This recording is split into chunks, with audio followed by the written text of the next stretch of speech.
आपण पाहत आहात संघर्ष नायक न्यूज, जनतेला न्याय मिळवून देणारं हक्काचं एकमेव न्यूज चॅनल संघर्ष नायक न्यूज। 20 लाखाचा धनादेश तर अंगावरील मणी मंगळसूत्रासह इतर सुवर्ण अलंकारासह एकूण तब्बल 33 लाखाचं दान साईंना अर्पण।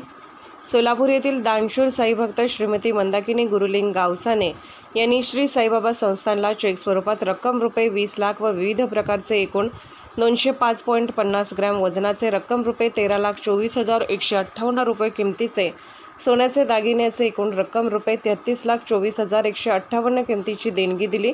त्याबद्दल श्री साईबाबा संस्थानचे वतीने त्यांचा श्री साईबाबा संस्थानचे मुख्य कार्यकारी अधिकारी गोरक्ष गाडेलकर यांनी शाल व श्रीची मूर्ती देऊन सत्कार केला। यावेळी श्री साईबाबा संस्थानचे लेखाधिकारी कैलास खराडे, जनसंपर्क अधिकारी तुषार शेळके, संरक्षण अधिकारी रोहिदास माळी आदी उपस्थित होते।